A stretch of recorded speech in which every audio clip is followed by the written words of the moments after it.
of band is this? Oh. Everybody poops sometimes. Give us the smother. Wake up, sweetness. Your first time should be more than special. I'm in, Savannah said. Good Lord, Gemma. When a man and a woman, in this case, really love each other, what happens is they fuck. Ooh, hello? Oh, dang it, I lost my fish. This next word almost sounds like Quidditch. Quidditch milade Diana Agosiagath an Fiedian. As much as I love fucking you, sweetness. We stared into each other's eyes whilst I moaned in ecstasy. Having consumed half of the bourbon, I keep saying bourbon. You know, every time I mess up on a word, Stunt Mama just shows up. She had her seductive smile on her lips. I said we couldn't have sex. I didn't say anything about everything else. Ew. Happy to help. Biatch. You are the spark of light and the vastness of my night. His note, like a finality to a beautiful, breathtaking song.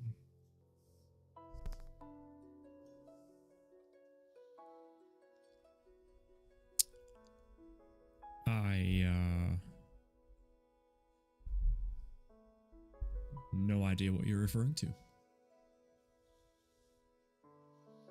Don't you see the halo? Oh, the green screen it's cutting it off because of the... So it's there, you just can't see it. It's right there, I promise. Green screens, what are you gonna do? Anyway, happy St. Patrick's Day. Is this... It's me. It's me. Hi, Tig.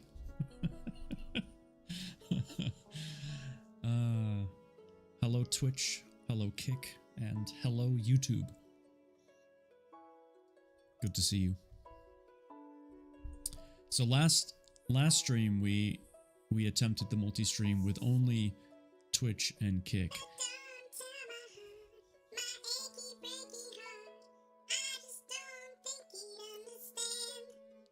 Hi, Stunt Mama's mama.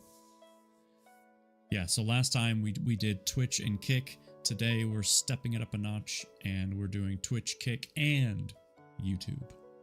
My first time ever going live on YouTube. It's pretty cool. Good times. Tig, I want to ask why you're still awake. But at the same time, I'm also really glad to see you. So it's kind of a, you know, that's a catch-22 right there. It's not that late. Isn't it like 1 a.m.? And hi, Kay. The Lady K, everybody. Lady K. Oh, it's midnight. Oh, you're only 5 hours ahead? Oh, wait, daylight savings. That's right. Forgot about that. Sorry I missed Thursday night. It was the daughter's fault. It's totally okay. We only got through the first 2 chapters anyway, so not a big deal. And then of course, we were in Discord and we were reading Fourth Wing in Discord, which I love that book. It's great. I mean, the fall is shaping up to be quite interesting, but you know, the Fourth Wing is kind of in its own category, if you will. So, I don't know about you all, but I had a productive day. It started out slow. And you know, we've had a sick kid at home for the past few days. He's doing a lot better today. a lot of the medicine and the rest and the hydration, he's getting there. He should be able to go to school tomorrow. But my wife was gone. She was helping a friend move from one place to another. And I ended up, from sitting on the couch and talking with her after she got back, to moving stuff around in our bedroom and then painting. So I went from doing not much to painting. The first coat, all the trim and the first coat is taken care of. We're not going to sleep in there tonight, obviously, because of the paint fumes. It's certainly dry. It just smells, obviously. It smells like paint, funnily enough. And then I'll probably get the second coat tomorrow, because I'll have to see it. I'm hoping I don't need a second coat, but I might. Vincent, what's up, man? How you doing? Good to see you. Glad he's better? Yeah. Yeah. The little tyke. And we're at the point in the school year where if he's out of school, we have to get a doctor's note. He's had too many absences from being ill to where we can't just be like, yeah, he's sick. We have to prove it. So there's that. So yeah. I hope the rest of you have had a fantastic weekend.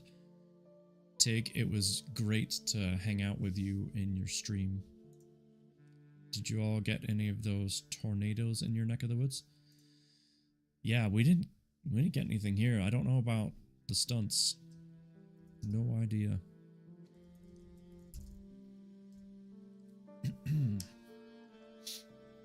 How are you liking Control, Tig, by the way?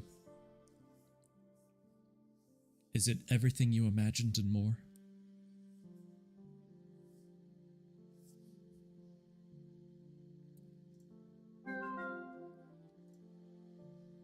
Here's your puzzle for the evening, by the way. It has nothing to do with St. Patrick's Day, but it does look pretty. So there's that. It's weird. Well, based on the playstyle, I can't say it's a game I would have pegged for you. Not because it's like over-the-shoulder first person or anything. Because you play plenty of games that are that kind of view, but the whole mix of guns and being able to lift things and all that, I wasn't sure if it was your style. Oh, you like the style. The story is just weird. Okay. Fortunately, they didn't hit our county, but I did head to the basement at one point. Oh dear. Save the drama for your llama. No one likes a tornado in their backyard. Or their front yard, for that matter.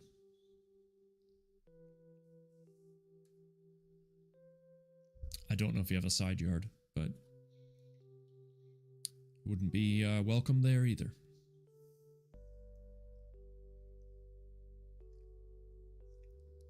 Hot. Very tasty, but hot. Holy buckets. They went all around us. My sister made it to her basement only seconds before they got hit. Oh no, I hope she's okay. Is her home damaged? Sheesh.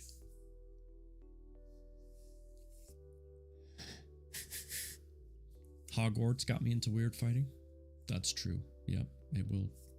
With the whole wand and Wingardium Leviosa.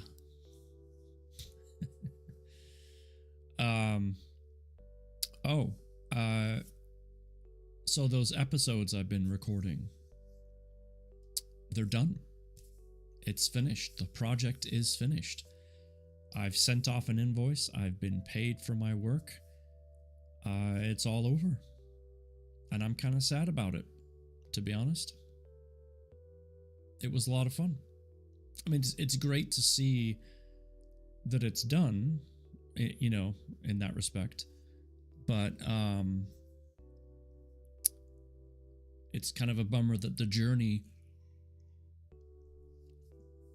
has come to an end. I'm very much looking forward to hearing how the whole thing sounds together, because when I'm recording this script, it's just me talking.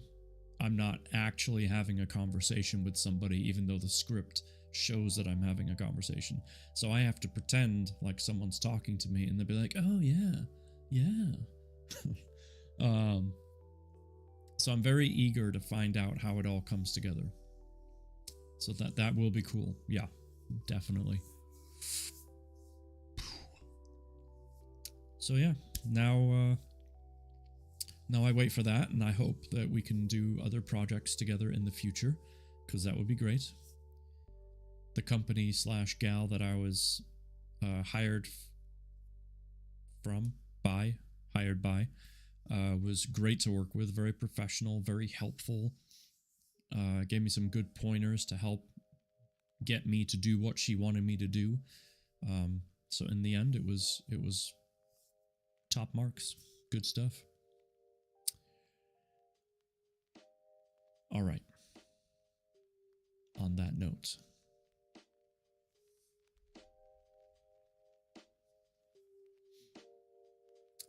it's time to read a book.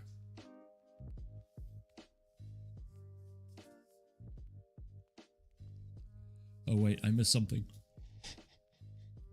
Every human and beast are fine. They just found out today that the house will likely have to be raised. I'm crushed. It was my parents' house. Oh no. What do you mean by raised? That doesn't sound good. But what does that actually mean? That's so sad, but I'm glad everyone's safe. Been seeing all the damage from the tornadoes on Facebook and the news. Torn down and rebuilt? Oh, that stinks. I'm sorry. Especially when you have a home like that has so much, history and so many memories in it. I'm really sorry to hear that.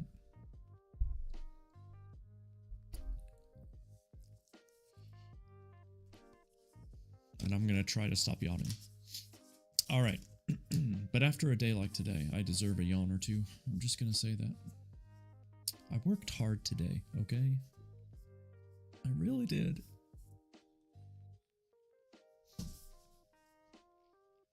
Ladies and gentlemen, ! Fall. This book was written by 2 authors. Get my yawning under control. We're going to start off with chapter 3, and basically what we learned about from the back cover, which if you do ! Fall and check the link, you can read the back cover for yourself if you wish. But everything on the back cover has basically started to happen. Just to give you a kind of a brief synopsis of the first 2 chapters. Our detective, also named Jason, oddly enough, went in with his team to breach. They had an informant because of this drug, the splice drug, SPLICE, and the informant flipped on them. He tried to run, and it ended up in this big battle. Shots were fired, and then they go to investigate the main place that they were trying to get to, and they find this gruesome crime scene. They don't even know how many different bodies are there. Which is basically what the back says. There's a gruesome murder. The only thing that we haven't learned about yet is the missing child. We just know that there's going to be a missing child because it says it right here. A gruesome murder, a missing child. A society that doesn't care. So, we've got the gruesome murder. We know about the drug, the splice. And now we're going to see what happens, okay? And I apologize if I'm like really sniffly or if I'm taking extra sips, because with my kid getting sick, I'm starting to get sick. So I'm doing what I can to kind of stifle that, but you know how it goes. We share everything. All right. Serious. Page 27. Chapter 3.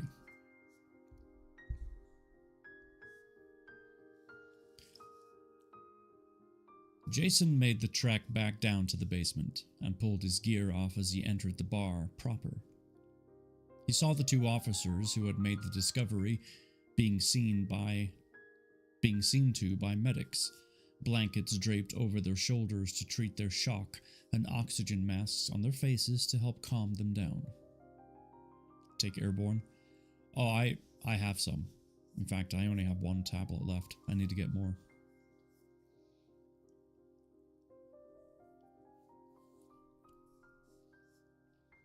Chief of Detectives Alice Swan stood in the middle of the room, indifferent to the people attempting to work around her. Her UV gear was immaculate and polished, unsullied by frequent use and lacking the faded haze of direct sun exposure that marked every other officer's gear in the room. Her crystal-clear headgear dangled from a hook on a pristine belt. Jason noted the contempt on her face as she scanned the room and pulled one of her gloves off, one finger at a time. He guessed that she typically didn't frequent establishments such as this one. He couldn't even remember a time when she had been in the field, let alone in the gaps. Is this just another one of her drive-bys? Or did Belford already tattle? He felt like he was mentally pulling on armor as he approached her. "Chief," Jason said as he approached. He extended his hand. She glanced at it, hesitated for the briefest of moments, and placed her uncalloused hand in his, shaking it once and withdrawing it quickly. Doesn't sound like this chief gets her hands dirty. "Lieutenant," she said after regarding him with cold eyes. "Looks like you found yet another way to bungle this investigation." Jason ignored the comment. "I actually just put in the recall request to bring you up to speed. We weren't expecting you on scene." She continued to scan the room, looking over him, and Jason noted that she never made direct eye contact with him. "Yes, well, this was supposed to be a milestone operation, and quite frankly, I needed to see the results for myself. I see you didn't send a TAC team in." Jason knew she was trying to bait him into an argument, and hit back the first words that came to mind. "No, ma'am. I deemed it an unnecessary risk to the team, and to the people here." "You mean you made it all about you?" she said. "No, ma'am. I was thinking of the community and the safety of my team." No, she said, waving a finger. "If it wasn't a question, not if, it wasn't a question, and the informant escaped." Again, "No, ma'am," Jason said, and he felt the edge of heat in his words. He battled back the anger in his tone. "The suspect attempted to escape, and we apprehended him a few miles from here." "So you endangered the neighborhood by engaging in a pursuit with a dangerous criminal?" He's not going to win this argument, obviously. Jason knew that no matter what he said or what decisions he had made, Swan was going to continue to play contrarian with him. Jason felt a new wave of exhaustion wash over him at the thought of having to repeat this game again. "The real concern," Jason said, changing the subject, "are the bodies we found in the lab." Swan sniffed. "Why is that a concern? A few more dead blister-backed splice dealers make the world safer." Jason heard the brief pause in conversations around the room, with the racial epithet thrown around as casually as Swan used it, like everyone collectively sucked in a breath and held it. The discomfort was palpable, but Swan showed no sign of noticing. I shouldn't have to have this conversation again. Jason tamed his initial reflex, Les's words ringing in his ears. He was pretty sure taking the same tact with Swan as with Belford would yield very different results, ones with zero chance of ending well for him or the team. Jason stepped close so that only Swan could hear him. Ma'am, please don't use that term. What term? Jason saw her face become a picture of innocence. Ma'am, you know what term I'm talking about. Please don't use it. I just had to have a conversation with Belford about it. She's going to find out anyway. Might as well get ahead of it. Swan answered him in an equally quiet tone, almost whispering in his ear. Or what? He stared straight ahead. I'm not asking. He took a step back and stared directly into her eyes. She finally met his gaze, her eyes afire and defiant. The reason it's a concern, he said, turning the conversation back to the investigation but not breaking eye contact, is how they were killed. The bodies were completely dismembered and stacked in a pile. If you want, I can show you the scene. Swan finally broke eye contact. She turned on her heel and started towards the door. No, that won't be necessary. Just have your completed reports to my office by the end of the day. I'll bring Homicide up to speed as well and send you their initial thoughts, Jason said to her back. Swan paused and looked over her shoulder. Oh, no, that won't be necessary. Her thin lips contorted into a cruel, lopsided smile. This is your crime scene, your investigation. The bodies are on your ledger, not Homicide's. This is on you to clear. Jason felt his heart leap into his throat.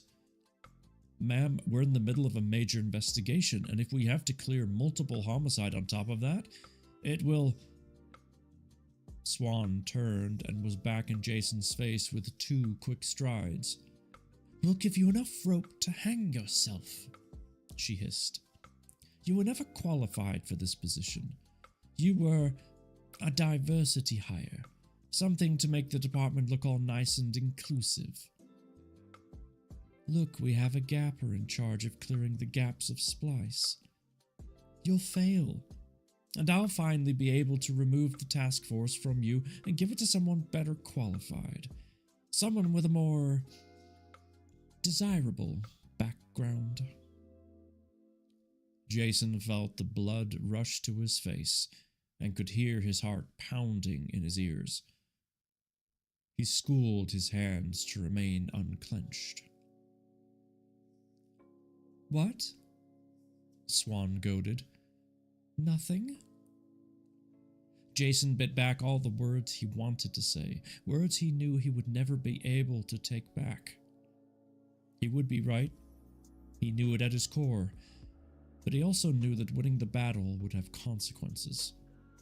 He visualized all of the outcomes of winning the confrontation in front of him, and all of them led to Swan removing him from command, punishing everyone on the task force with career-ending assignments like the pawn shop unit and the morgue unit, and the investigation being mothballed. You can't win the fight. Stay in the war. She spun on her heel again and walked towards the door, pulling on her headgear. Oh, there's a press conference in 5 days about the task force's investigation. No need for you to attend. I'll bring them up to speed with any developments. I'll be sure to communicate your contributions. The door swung shut behind Chief of Detective Swan, and the room was left in impotent silence. She's great.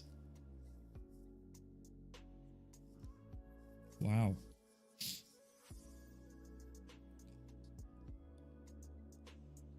God's damn glasshead, Les said, startling Jason. He hadn't heard his partner approach. Jason flinched. You know how I feel about that term. Les shrugged. What's good for the goose is good for the gander. If we're trading old idioms, the problem with an eye for an eye is that eventually everyone goes blind. Jason countered. Les grunted. Not to put more on your plate, but I've got someone you should speak with. Who? Jason asked as he looked around the room. Amidst the uniformed cops and the bar patrons who were still giving statements, Jason clocked someone new. A woman with a tear-streaked face. You should talk to her, Les said. Les, Swan just dumped the homicides on us on top of everything else. I don't have time to deal with civilian complaints. Just... Les didn't finish the sentence, but gestured toward the woman. Jason sighed and approached the woman, dreading the conversation with each step. Public relations wasn't his thing. The woman seemed to have picked up on his discomfort, and she raised her hands, palms out and crossed in front of her chest. The Gapper sign for peace, or peace upon you, depending on the neighborhood.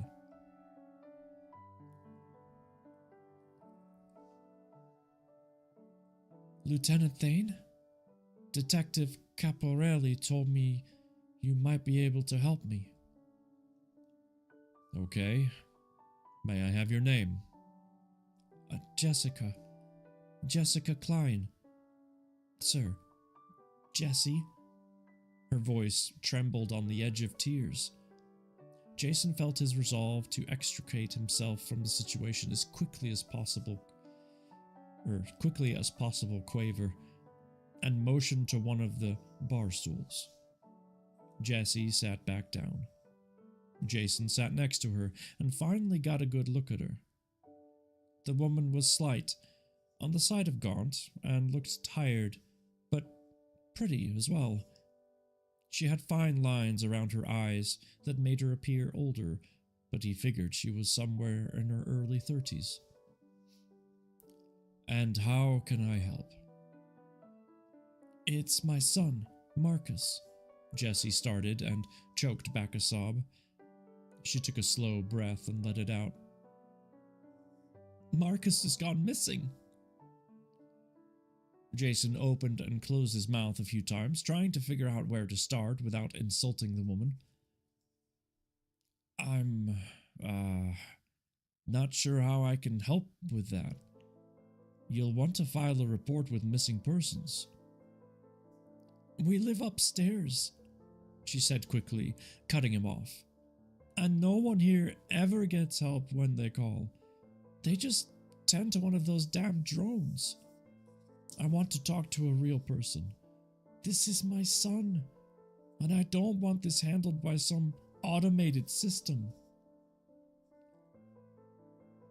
Jason felt his stomach drop to his feet, and old memories tried to assert themselves. Jason tamped them back down to stay in the present. That's why Les wanted me to talk to her. Okay, when did he go missing? He asked. Today, this morning, she said, and started gaining momentum, her voice rising in pitch with each word. I know, you're going to tell me that he's probably out with friends or that he'll turn up, and then I need to wait 24 hours before I report him missing. That's not true, ma'am, Jason interrupted. You can report someone missing right away, but before you do, is it possible that he's just out with his friends? Jason winced as he asked that question, hating it in equal measure that he that he had to ask, and that he actually did. "No," she snapped back. "I already asked all of his friends in the building, and they haven't seen him either. This is exactly why I didn't want to deal with a drone, because of the stupid questions like this." Jason held up his hands. "I'm sorry, I really am. I believe you, it's just that these are questions that we need to ask to eliminate the possibilities, okay? So, what happened? When did you notice he was gone?" Jessie took a deep breath and let it out, and she seemed to calm down a notch. "I left for work at 7:30, I think, this morning. He leaves at 8 and walks himself to school and texts me when he gets there. But he didn't this morning, and I called the school, but they said he didn't show. So I left work, but my boss said if I didn't come back, he would fire me. Oh gods, I was supposed to be there 30 minutes ago." Tears welled up in her eyes. Jason put a hand on her shoulder and squeezed, hoping it was reassuring. "We'll send an officer with you to speak to your boss when we're done, if you want. But I don't think you should go in tonight, okay? Take the night off. I'll give him a call tomorrow and see what I can do." She breathed in ragged breath and nodded. "Okay." "So, he didn't show up to school. Then what?" Jason asked. "Then I called the police." The tears flowed anew onto her face. "One of those stupid drones showed up to ask questions. But then it just flew off and I found a number for missing persons, so I called them. But they said I couldn't do anything until he's been gone for 24 hours. Then started going on about him probably having run away. But I know that's not what happened. I need someone to listen. Someone to care."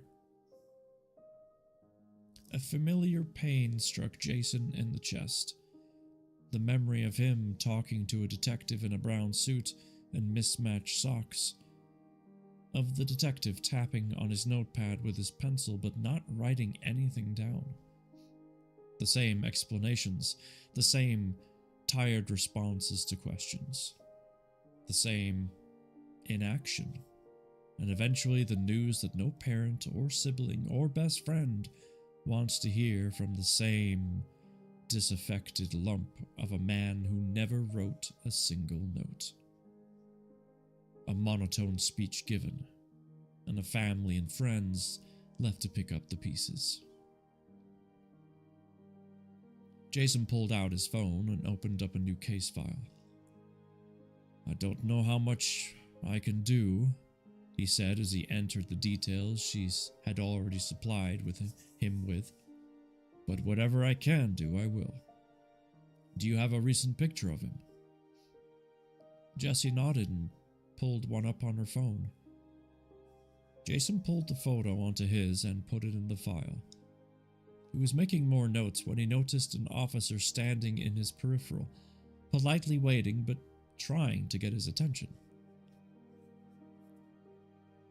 "I'm sorry to interrupt, sir," the officer said. "The medical unit just sent over a car?" Jason nodded towards the door that led to the top floor.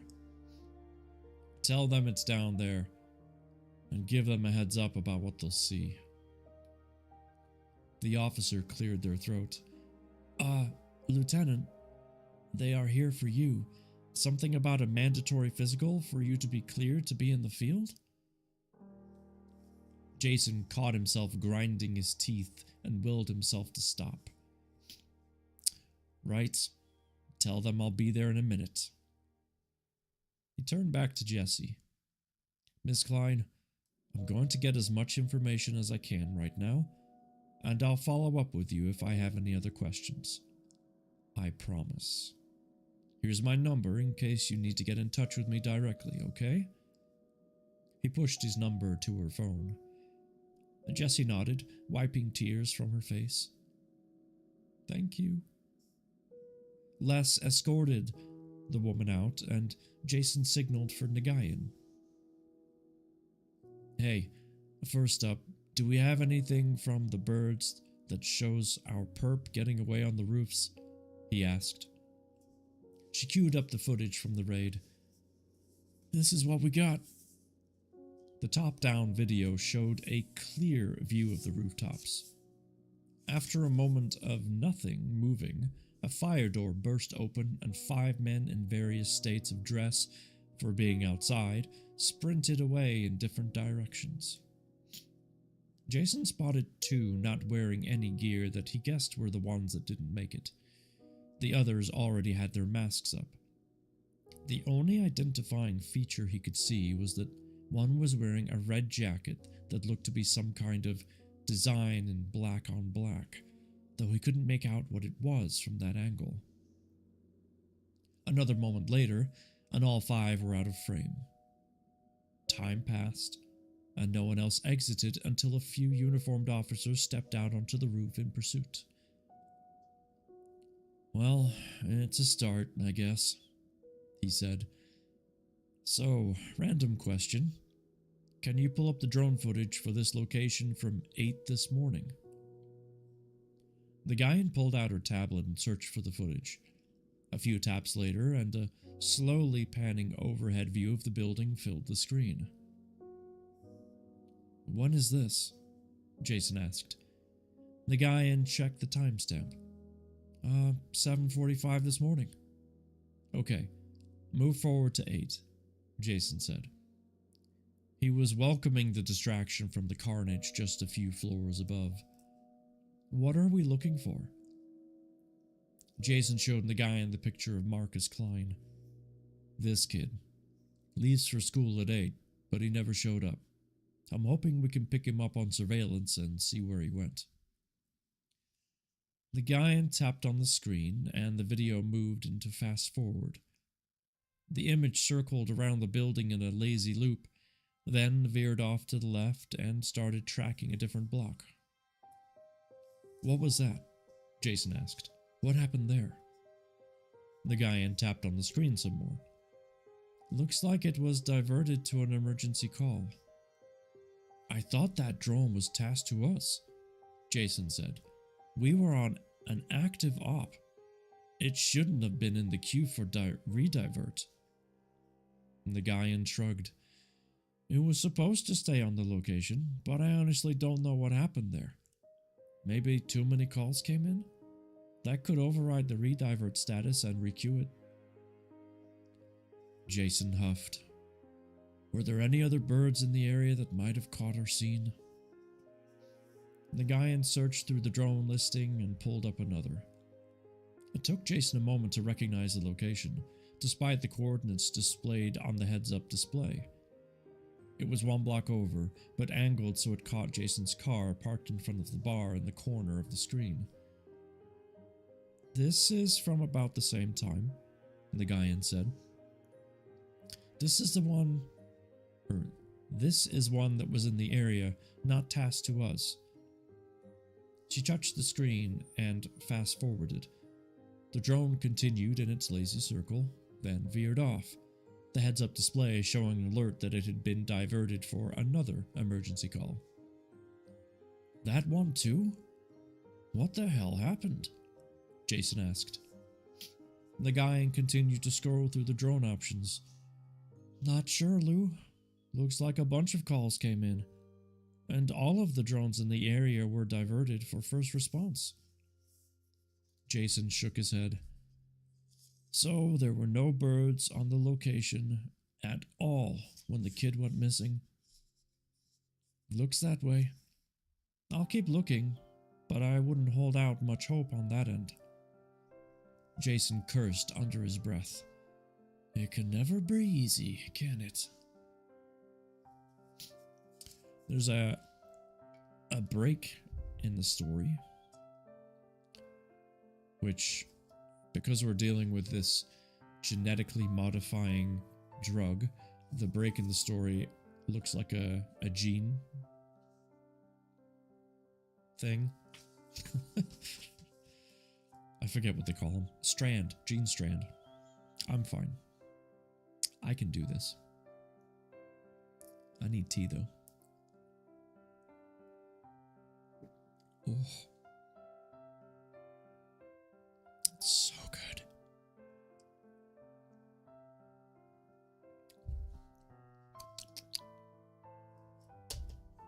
Tasty.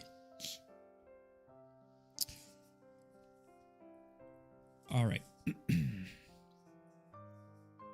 We're on page 38, by the way.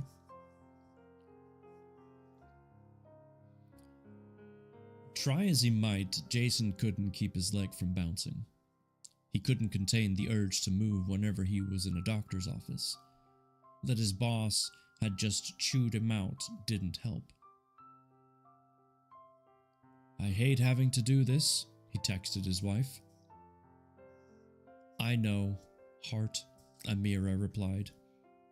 The analog clock on the wall ticked away the seconds, and Jason read the tired informational posters on the wall again as he idly scratched at the tape and the gauze of his arm from the blood draw. He shifted and tried to draw the paper gown around him to reduce the draft, raising goosebumps on his back, but he only succeeded in somehow making it cover even less. Why do they keep the office at subarctic temperatures? The reply dots flashed on the screen and were replaced by, because they know how much it bothers you. He heard footsteps approach and pause outside the exam room door. Then a quiet knock before Dr. Mizriak stepped in and shut the door behind her. Kind eyes peered at him through the horn-rimmed glasses, and were it not for her steel gray hair pulled up in a tight bun, Jason would have sworn she was no older than him. Back again, she said with a smile and sat on the wheeled stool in front of the exam table. Yeah, you know the department. Wow, blah, blah, blah. Yeah, you know the department, he said. Always worried. The doctor snorted. About lawsuits? Okay, so what is it this time? Exposure to drug manufacturing fumes? Stabbed in the ass by an amped up pimp? That happened one time, Jason replied. No, this time was just a mundane fight. The doctor looked at him over the rims of her glasses with a look he knew all too well. A fight with someone spliced up on something new. She continued to stare. And there was blood from them that got on me. There we go, she said and typed notes into the chart on her pad. She studied him in silence. What's bothering you? A stack of bodies? Nothing. Bullshit. Really? Nothing, Jason said. Today was just a lot. Well, keeping it all bottled up is definitely the healthy way to deal with it. I'm fine, he said, and realized too late that it came out too harshly. I will be fine. I feel great. Just want to get this over with. No offense. Then this won't take long, she said. She put her pad down and pulled on exam gloves. Can't be too careful, especially with someone with your condition. Jason sighed. I don't have a condition. Dr. Mizriak started palpitating the glands around his neck and shoulders. You understand that Hochran syndrome doesn't go away, right? It only goes into a remission. If it were to flare back up... Jason remained as still as he could for the exam. They cured me of that years ago, I told you that. I tell you that every time.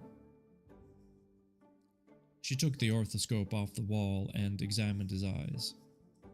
And every time I tell you that it was an experimental gene therapy, treatment that we think put your Hochran syndrome into a permanent remission. We need to keep watch for any unknown side effects and to see what the long-term effects of the treatment are. I haven't had a flare-up since I was 13, Jason said. I'm in the best shape of my life, and I feel great. She peered up his nostrils with the device. Absence of proof is not proof of absence. Open your mouth. Jason did as instructed, and she completed her exam. Well, Jason asked. Based on your blood work and the exam, you're fine, Dr. Mizriak said. You're cleared to go back to work. Great, Jason said and hopped off the table. He grabbed his folded pants and pulled them on under the gown. The doctor sighed as she typed more notes into her pad.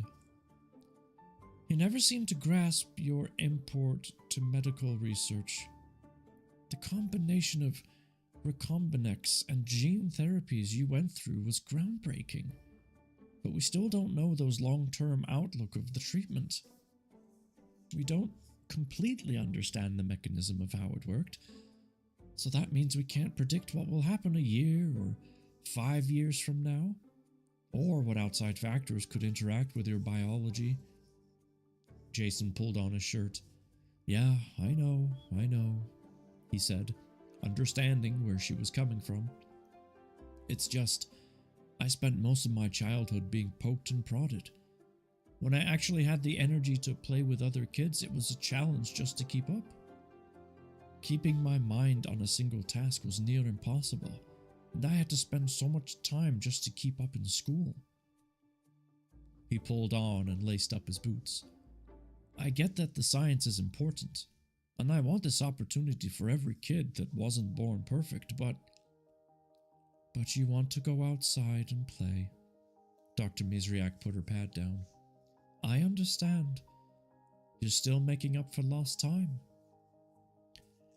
Jason immediately felt a pang of shame with the way she phrased it, even though he didn't direct any judgment in her tone. Yeah, I guess. A little. He pulled on some of his UV gear. Look, I need to have a better attitude about this. You're right. She looked over her rims again. And no one is born perfect. Don't ever think that. A familiar knot in Jason's chest, one that crept in from time to time, lessened with the doctor's words. You're right. Again. There you go, she said, punctuating the last word with a tap of her pad and set it down. Progress. Now, get out. I have other patients to see. Jason left the office with mixed emotions. The pangs of guilt over his selfishness of his time over a 30-minute checkup mingled with the catharsis of knowing he was still healthy and the anticipation of getting back to work, of untangling the knot of splice trafficking. Overall of it was the... What? Sorry, this sentence is throwing me for a loop here. Over all of it was the pal cast by Swan and her impending press conference. Maybe that's supposed to be pull? Either way, his boss is going to have a press conference. Hey, Rhino. What's up, man? How you doing?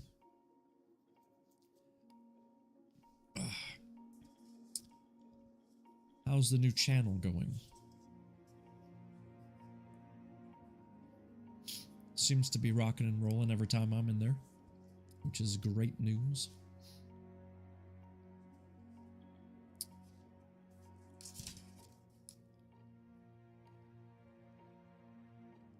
"5 days to wrap up an 18-month investigation and multiple homicides.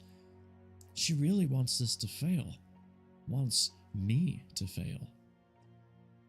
Despair tried to swarm its way into Jason's mood, but it was met with a wall of determination. His train of thought carried him to the waiting car without him realizing it, and he was jarred from his contemplation when his phone rang. The Gaian's name flashed on the screen. He tapped on his earpiece. Thane. Hey, Lou, the Gaian said, her excitement evident in her first two words. You better get back to the bar, like pronto. Everything okay? You have to see for yourself. You're going to love it. I'll be there in 20. I just got back in town from a market job, so just resting up. You came to the right place. Resting up is pretty much what we do here. And there's a puzzle, if you want to do a puzzle. The front of the bar was a sea of squad cars and flashing lights. Yellow police tape cordoned off the front facade. A few camera crews from the local news piloted their drones around, trying to get a peek at something they could report on the 6 o'clock news. Les was waiting for Jason at the front door. He opened the door and they both stepped inside. Coolers were sitting on a rickety old table, filling up every square inch of the tabletop.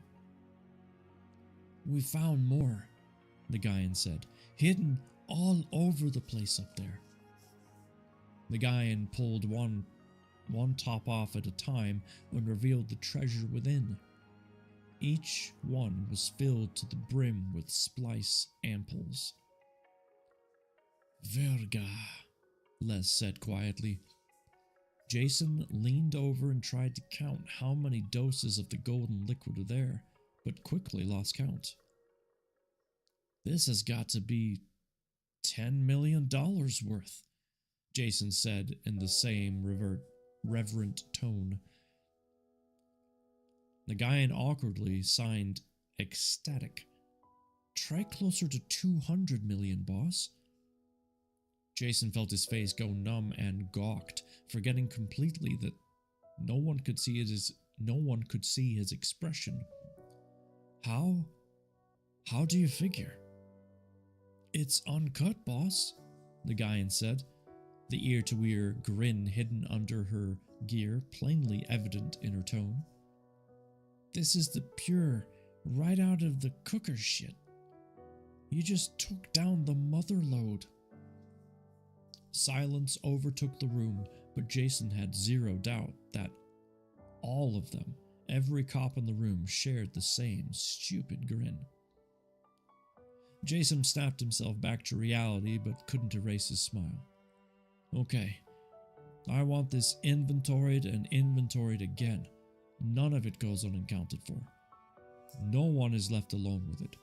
Everything is above board, start to finish. We need to pull every scrap of paper related to this property to determine who the actual owner is. Let's get to work. And that was chapter 3. Ba-da-ba. Oh, my precious tea. Actually,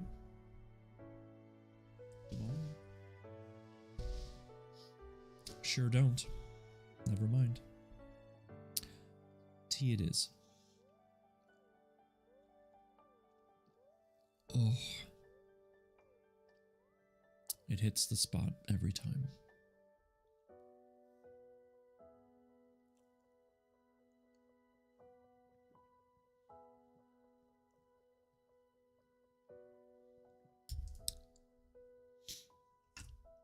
So soothing. For an old soul like mine. So, this book doesn't actually have a table of contents in the front, but we do know that the book has 26 chapters and goes to 326 pages. So, there you go. I'm having a grasshopper cocktail, tradition in our house for St. Paddy's Day. Ooh. And do tell, what is in this grasshopper cocktail? I'm quite curious.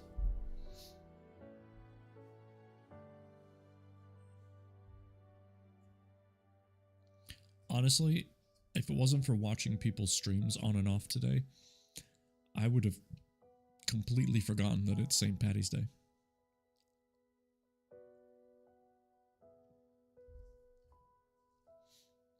I haven't left the house today. I haven't gone anywhere.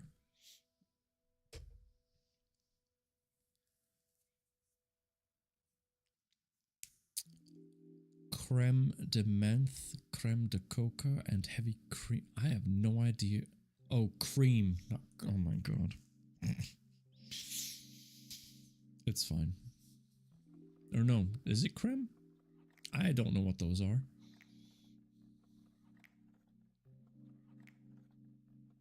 Mint, cocoa, and cream? Heavy cream? Is that what that is?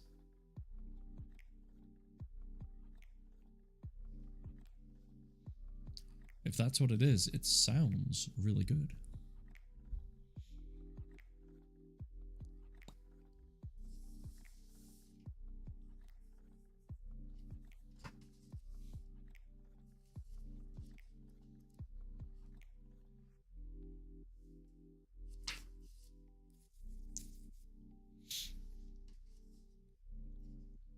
You might have to give me the ingredients and instructions on how to make this drink.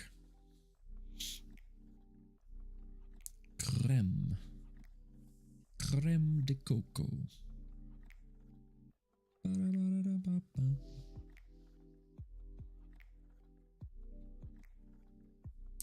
French. De liqueurs. Well, that is lovely. You're having French stuff on an Irish day.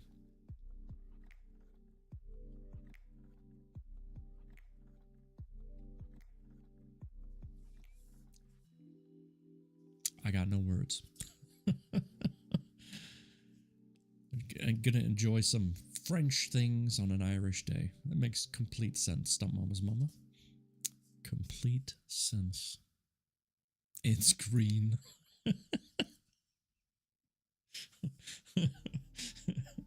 It's the thought that counts. Oh, God. You make me laugh, you know that? Gosh, I miss your face. I need to stump mama's hug every now and again, you know what I mean?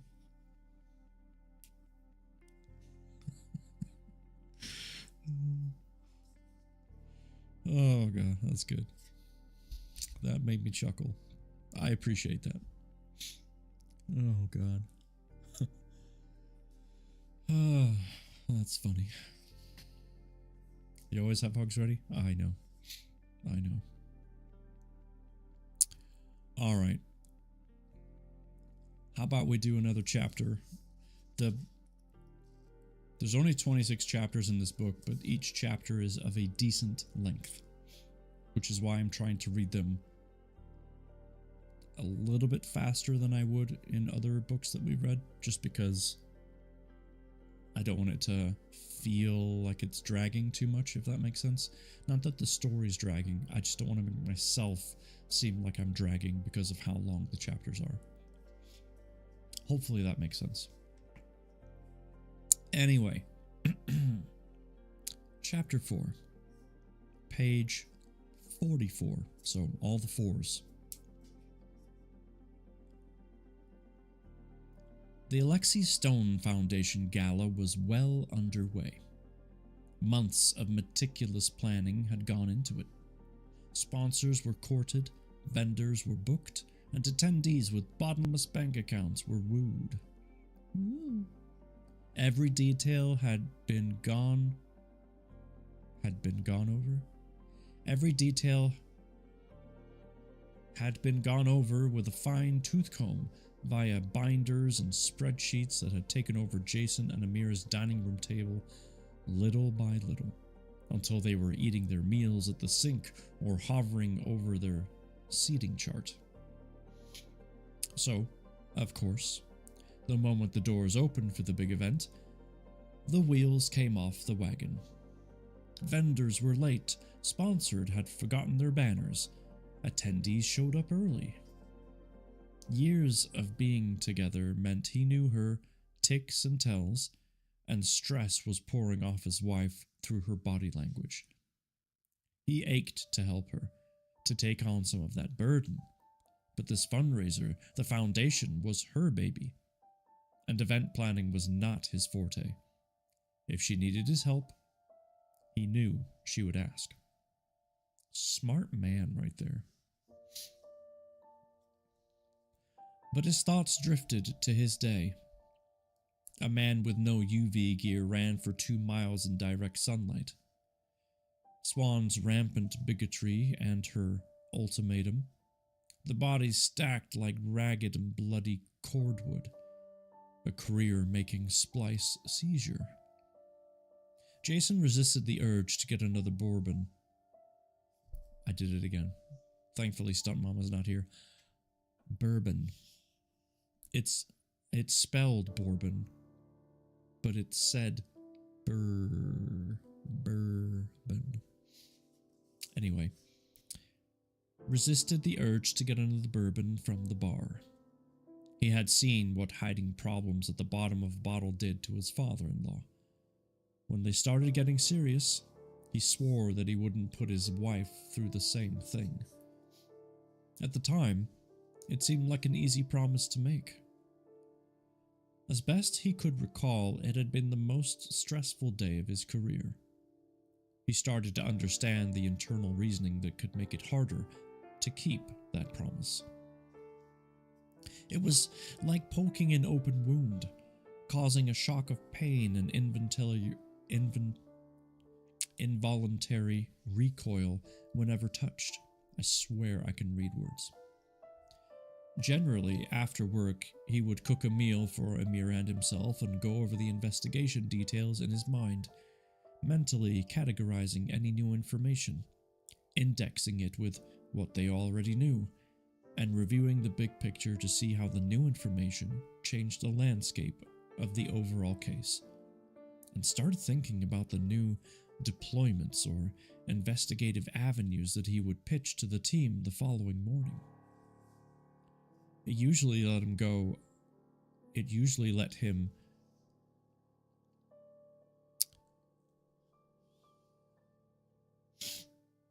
I'm fine. It usually let him let go of the day and keep his work from invading his personal life. It was a challenge he saw other cops struggle with, but one he had felt he had mastered. The same ritual that had brought him comfort and focus now only served to vividly revisit the scene in his mind. Every detail of the day was accompanied by a snapshot of butchery, of a ticking clock. He knew he needed time to come to terms with a level of savagery that he had never borne witness to before, that he didn't know was possible. Time for his brain to process it to a point where it stopped babbling incoherently in terror and didn't send a shock of adrenaline through his system. Hi, Killa. Hi. How you doing? That time would need to be later, however. Tonight was Amira's night. Tonight was for Alexi's memory.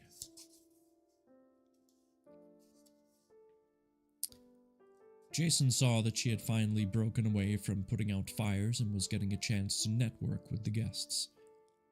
He caught his wife's eye over the shoulder of one of the donors she was chatting up. She smiled slightly and brushed a lock of hair from behind her ear without missing a beat in the conversation. I'm good, back from Michigan to Columbus. I go home on Thursday. Whew. Alright then.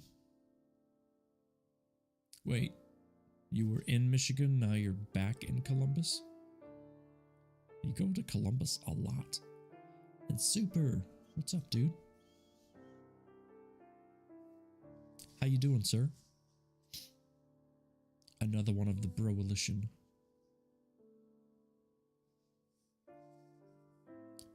Right, you went to Michigan for the weekend. Gotcha. Gotcha. Well, I hope that was fun. You're doing good? That's great. I'm glad. Glad to hear it.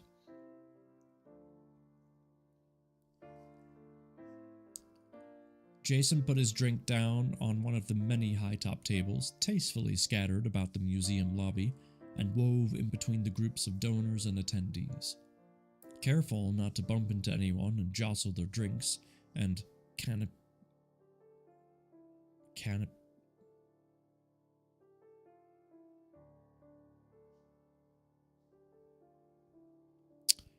I don't know what that is. Anyway, jostle their drinks or accidentally knock over a server delivering pass hors d'oeuvres, and hovered just behind the donor to not interrupt the conversation. Well, Super's getting in on the puzzle. It's a good one, Super. It's very calming. And we're very excited to see the next steps, the donor said, gesturing with his half-filled glass. We are too, Amira replied, pushing another lock of hair behind her ear. We're hoping to finally expand the scholarship program into the entire school district this year and increase the number of recipients. The money we're raising tonight will go a long way to level the playing field for many kids. The donor sipped his drink and clumsily signaled a waiter for a refill. Yes, well, it's nice to see the money being put to such effective use. Which reminds me, I was meaning to ask you about the plans for the future marketing efforts and how to best allocate funds for a more public reach. Jason stepped around the bespoke suited man and sidled up to his wife. She slid her arm into Jason's and felt the familiar tingle of electricity from her touch, the same warm feeling in his chest from when she grabbed his hand for the first time in a darkened movie theater. I'm so sorry. I meant to introduce you sooner. This is my husband, Jason. Ah, Jason. Glad to finally put a face to the name. Bob Roberts with Hecht Trust. Bob smiled, a practiced, if not entirely sincere smile, switched his glass to his left hand, and extended his right towards Jason, who took it into his own. Bob's callous-free hand was cold and clammy from the drink, and it felt to Jason like gripping a damp, limp fish.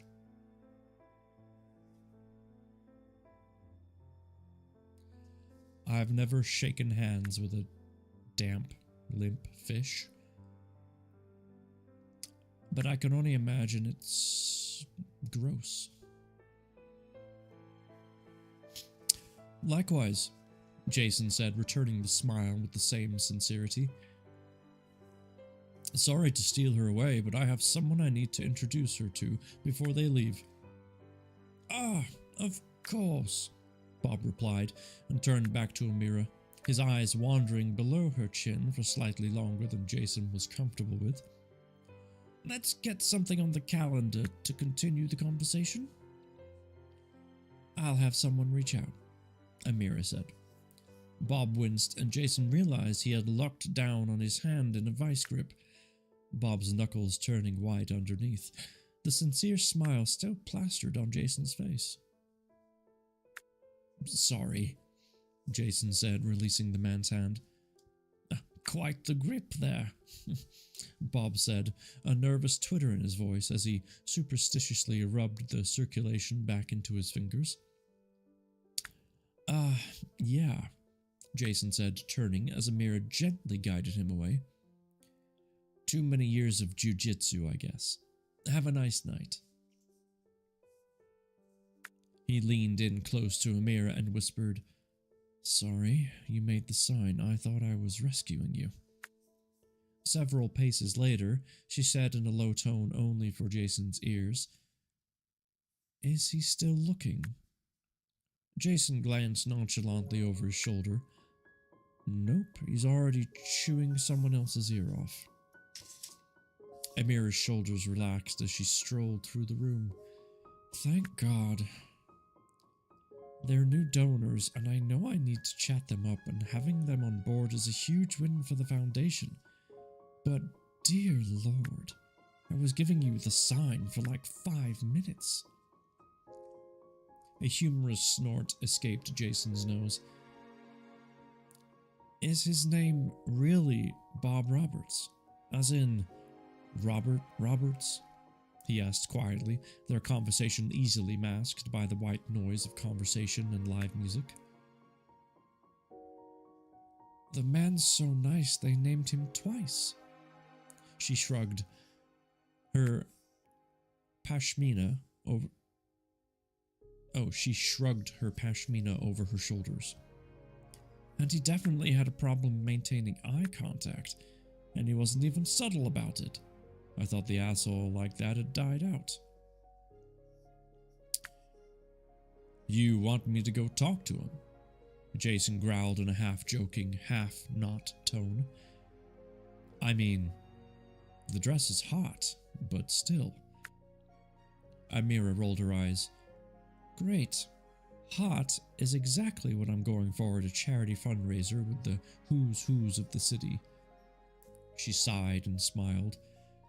I'm chalking it up to him having had too much to drink. If it's a chronic thing, I'll take care of it. Jason chuckled. Yeah, I don't want to see him. He'd have an easier time with me. Amira feigned a look of ignorance and innocence. I have no idea what you're talking about. I would just talk to him. I seem to remember you nearly twisting a guy's arm off for touching your butt at a bar. Amira scoffed, again with an air of put-upon incredulity. That was in college. I know, Jason said, putting his arm around her waist, pulling her close to him, and kissing her head. You were more reasonable then. She returned the gesture with an elbow to his rib and a kiss on the cheek. She made eye contact and tilted her head. Are you okay? Yeah, he replied a little too quickly. I mean, I will be. I'll be okay. Her mouth pursed up to one side as she studied him. He knew this look. It was the look she gave him when she knew there was more to the story. It wasn't accusing him of anything, just a tic she had when she was concerned and frustrated. Seriously, he rubbed her arms. She nodded slightly, satisfied. Amira, darling, a sing-song voice called out. Hi, Mama's House Gaming. Good to see you again. Oh, don't worry. You're on your you time, you know what I mean? You're on you time.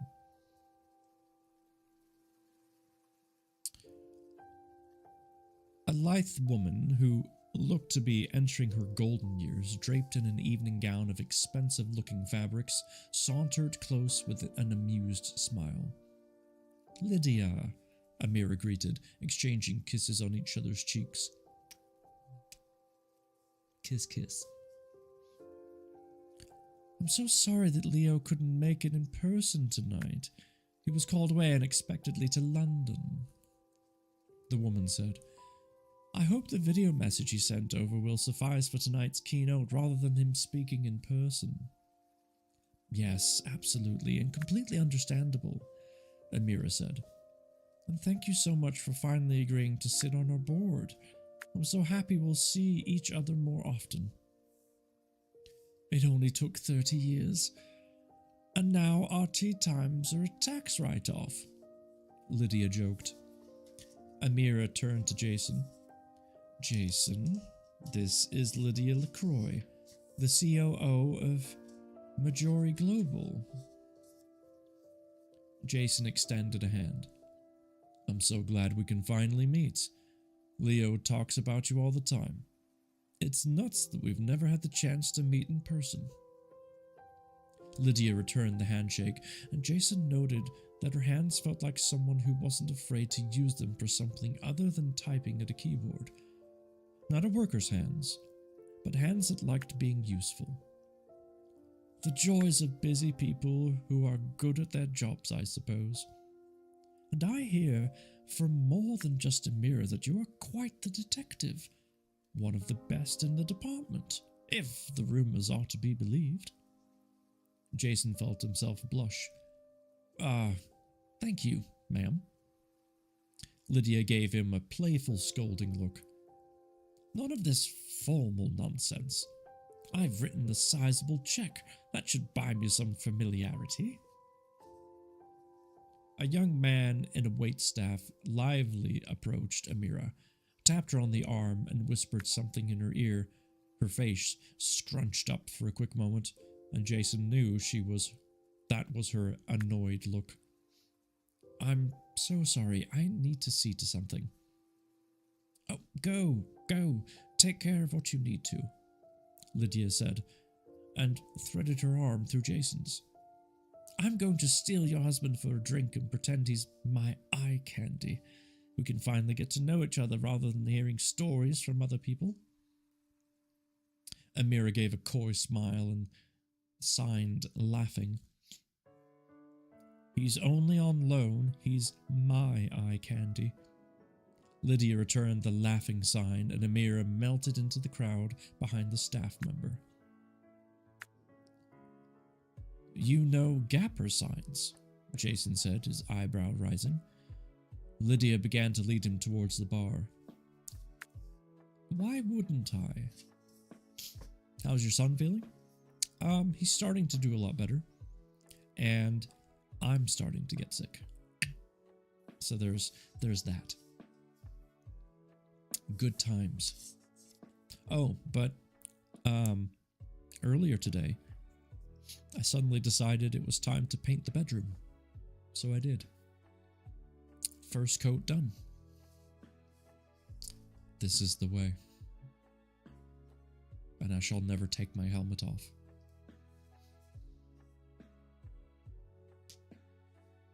Yeah. Yep. But he should be able to go to school tomorrow. So that's a win.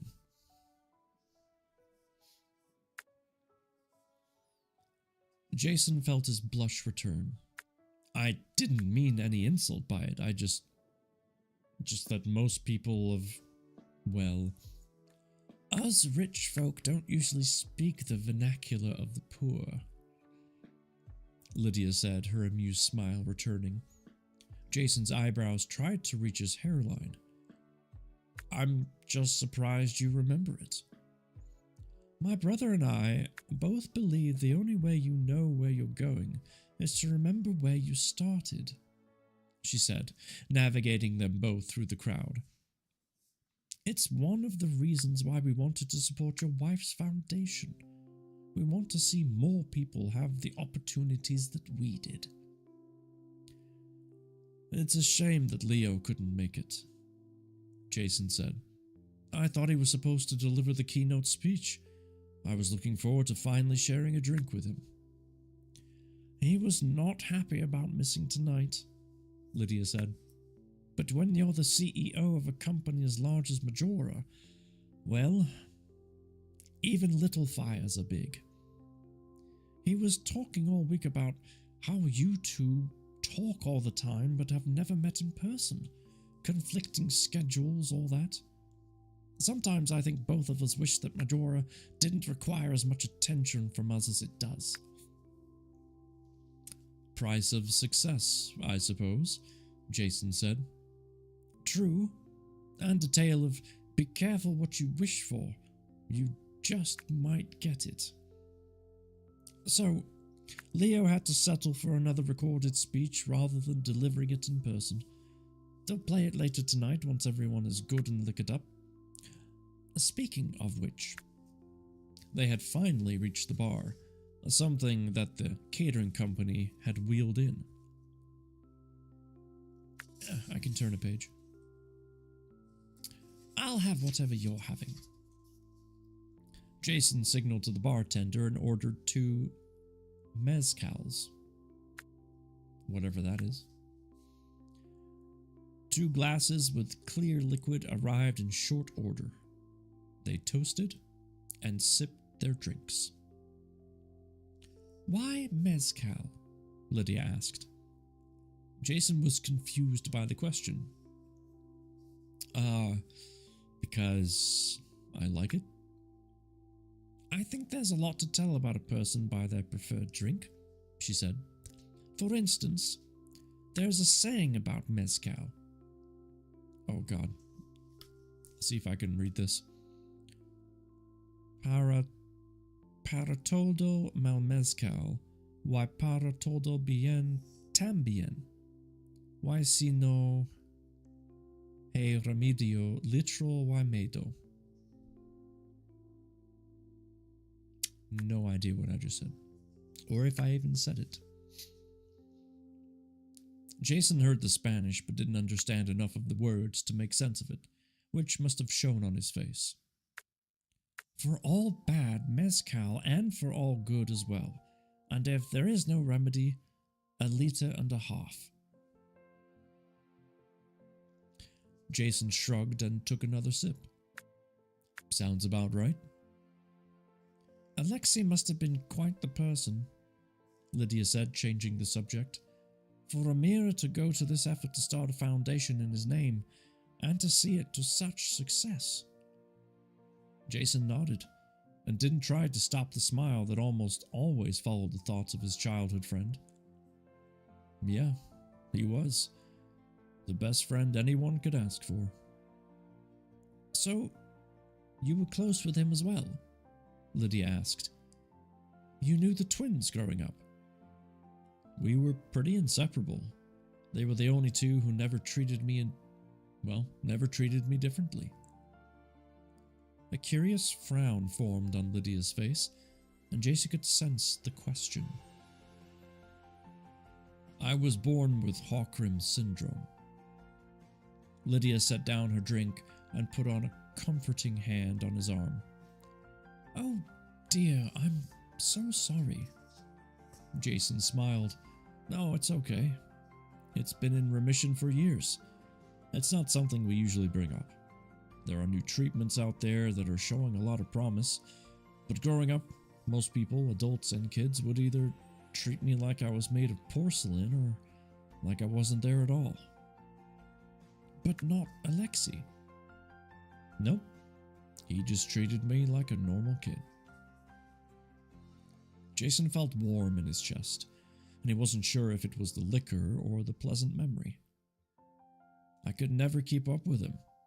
He was a natural athlete, and really good at school, but he never wanted to leave me behind.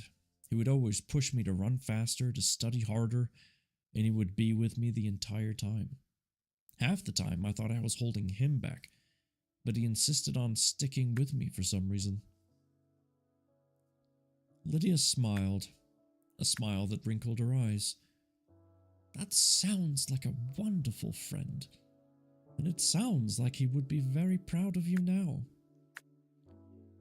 She downed her drink and signaled to the bartender.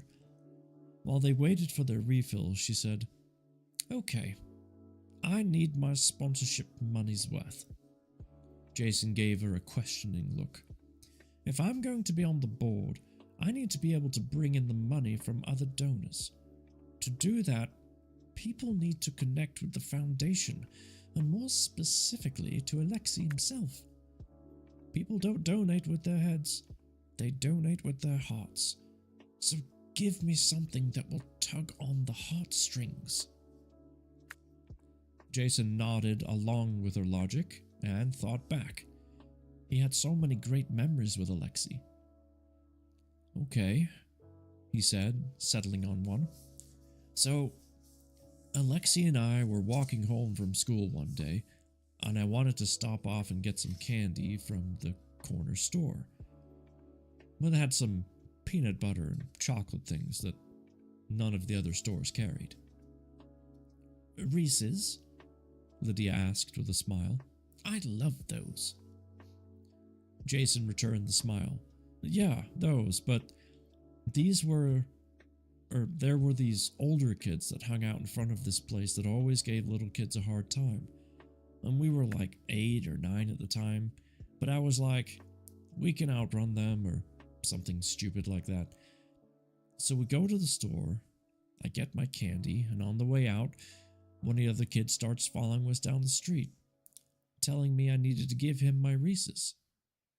So we start running. But the kid catches up to me, and he grabs me by the jacket and tears my UV gear right off, and he yanks me around.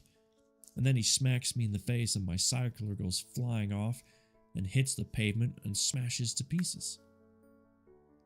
He paused at the memory of how his skin immediately felt like it was on fire, and his lungs felt like he was inhaling broken glass. Next thing I know, Alexei has tackled me to the ground and is covering me up as best as he can. And he starts doing that buddy breathing that you learn in school, you know, where you take a breath and hold it and share your cycler. And he's doing this and kicking at the other kid who's still trying to steal my candy or my change or whatever, just taking shots at his knees. I think one of them connected, because the kid went down and was crawling away in tears. But Alexei stayed there, covering me and buddy breathing until someone called emergency services and they came and got us. He remembered Alexei stopping by every day after school for the week he was at home, recuperating from his sun poisoning, bringing Jason his schoolwork and helping him with it, and playing video games when they were done until dinner time. Lydia tipped her glass to Jason. "That's perfect. We should all be lucky to have a friend half as good as that. I have zero doubts that he would be proud of what you've done with your life." She finished her drink and glanced over Jason's shoulder. He turned and saw Amira approaching, waylaid by another donor. "I've stolen you long enough. It looks like your wife needs a break." She swiped her phone by the payment terminal and keyed in a generous tip for the bartender. "Should I let Leo know you'll be calling tomorrow?" Jason reflected on his day and tried not to linger on the horror show of the lab or let his discomfort show on his face. He hoped he was successful. Yeah, it'd be good to talk to him. "Well, I'm glad we finally met face to face. Leo and Amira both speak so highly of you. I felt like I knew you already." She kissed him on the cheek. "Thank you for the drink and the company." Lydia patted him on the arm and casually melted into the crowd. Jason finally noticed the ring of people hanging in their periphery, no doubt curious as to what a titan of industry and a lowly police lieutenant would be discussing, and politely waiting their turn to curry favor with Miss LaCroix. With the distraction of her company gone, and left to his own devices, the earlier memories crept in from the margins. He quickly downed his drink and contemplated ordering another, but decided against it. Speaking of a drink, I'm gonna take a drink. Yes, indeed.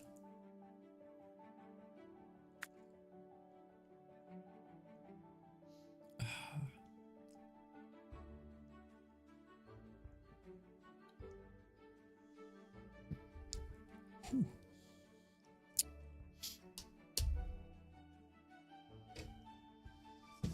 All right. Amira sidled up next to him. "Hey there, cowboy. Talk about anything interesting?" "Oh, you know, nothing much. I was telling her about Alexei." She studied his face, the same lips twisted to one side look that she said she knew he wasn't telling her everything. "That's it?" "Yeah," he said. Amira continued to study him. "Something's bothering you." "I had to see a murder scene where we can't even identify the bodies through DNA testing because the remains look like they were pushed through a meat grinder." "It's nothing. Just work stuff." "You know you can tell me about it, right?" Amir said and rubbed his arm. "No, I can't. It was a rough day. Nothing I want to load you up with. Ooh, yes, ooh. That's what you missed. That's what you missed in the first two chapters.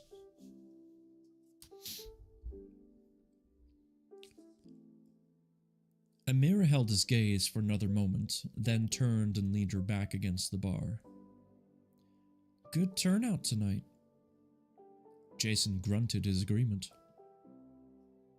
This will go a long way to funding the Foundation's endowment, she continued.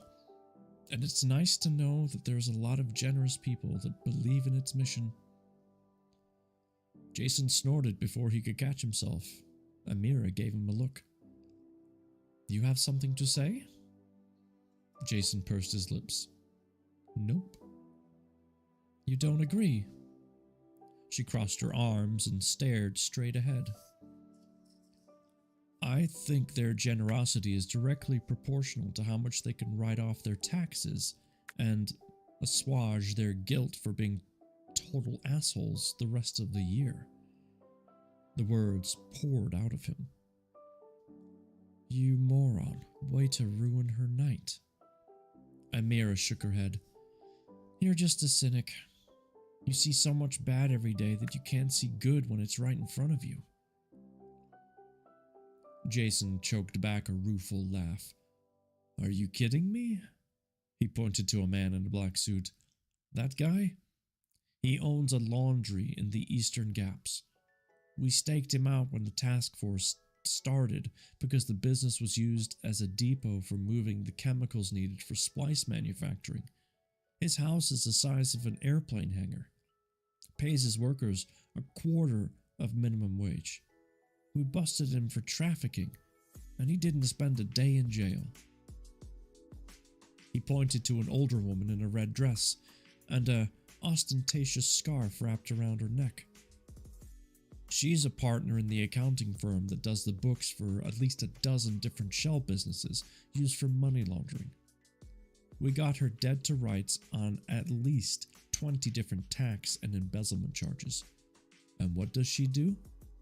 Liquidates the firm, declares bankruptcy, and testifies against the firm's supervisor, acting like they were the sole operators. He subtly gestured to all the attendees as they continued drinking, laughing, and talking, seemingly without a care in the world. I have zero doubt that I couldn't swing a dead cat in here without hitting someone who has committed fraud or violated a half-dozen federal trade and drug statutes, and not one of them has had to face consequences other than a fine that they probably used as a tax write-off. Amira nodded. Maybe. Remember what my dad always said? You use the tools you have, even if they're rusty. These people may be privileged jackasses, but they also gave the Foundation a ton of money. We can use it to maybe undo the damage and make things just a little fairer. Just a little bit. Jason nudged her with his elbow. Looks like I'm not the only cynic. Amira sighed. I guess not. I just want to believe that people can be better. I get it. I do too. Jason's shoulders slumped. I just don't want to get caught up in the machine, you know? Everything is tilted in their favor. And a lot of that is because people let it be that way. Hell, sometimes with my work, I wonder if I'm part of the problem. Amira let go of Jason's hand and put both of hers under his jaw. Hey, look at me, she insisted, and Jason looked into his wife's soft brown eyes. She lowered her voice. You'll never be like these people. Never. Jason placed his hands over hers. How are you so sure? Because we've known each other since we were 5, and I've never known you not to do the right thing. I don't know anyone who is as sure of who they are in the world as you are, even if you don't see it. Because you didn't grow up rich or strong or with any edge over anyone else. You have had to work for everything you have, harder than most, and you never take it for granted or miss an opportunity to offer a hand to anyone else in the same position that you were. Amira smiled up at her husband. Because I love you. I have to go, y'all. Have a good night. Thanks, Kay. Take care of yourself, please. Jason smiled a crooked smile and kissed his wife. Love you too. He wrapped his arms around her. Do you know I still get warm and tingly when you're near me? Oh, really? Amir said with a sly smirk. Yeah, he said. Want to get out of here? But they didn't. She threw him up on the bar right there, and the whole place went woo. No, I'm just kidding. That was the end of the chapter.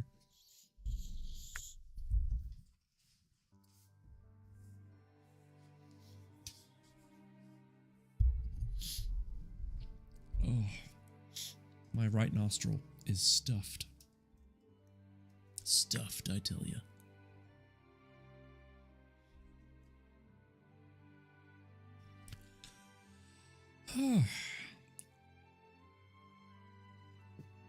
So, what do we think so far?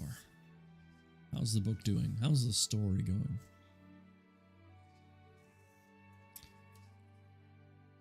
They've uncovered the splice haul of a lifetime, it seems like. Street value of $200 million.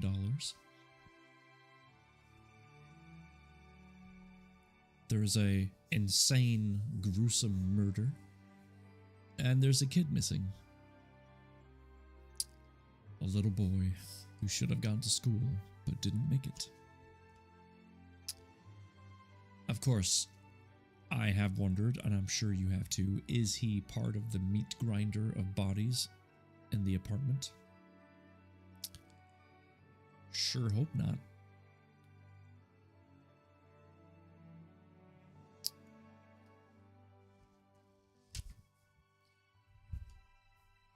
But I guess overall we'll have to find out what happens next time. I don't think, based off of, let's see, 60. Well, we might be able to do it. Do you want to hear one more chapter? I think we could squeeze one more in, based on its length.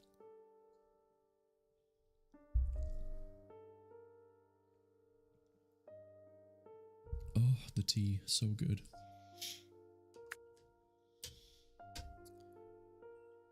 Sure, you just want to find out what happens after the fundraiser event.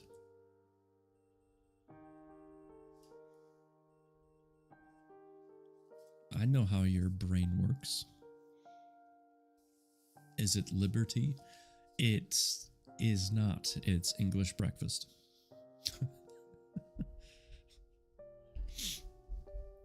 Oh, man. I really hope I don't wake up a miserable mess in the morning. I would shook.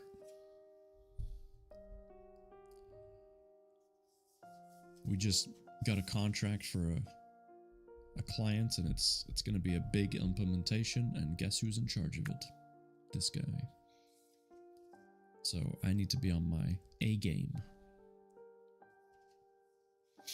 All right, chapter 5, page 60, exclamation point fall, by the way, for this book.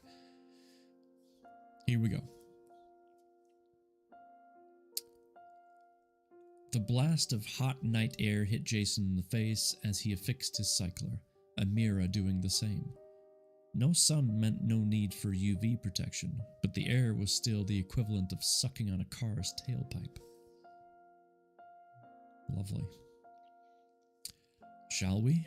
He said through the external calm in a mock posh accent. She offered his arm to his wife. "We shall," she replied in the same manner, and laced her arm through his as they made their way down the museum steps. While the day's heat still lingered, as it often did, a slight breeze carried through the tall canyons of glass and steel of Center City, and down the long stretch of park and parkway that led to the Arts District. Jason's hair mostly stayed in place, but a lock of Amira's broke free and across her face. Jason gently moved it away as they strolled down the avenue towards their townhouse. The city always seemed to come alive at night. Their gargantuan sun squares glimmered far overhead in the moonlight. Their flashing lights to worn-off aircraft blended with the few stars visible in the near-constant haze that clung to the streets and buildings. More people filled the streets, unafraid of the oppressive sun now that it lay far beyond the horizon. Vendors with pushcarts filled with everything from food to tourist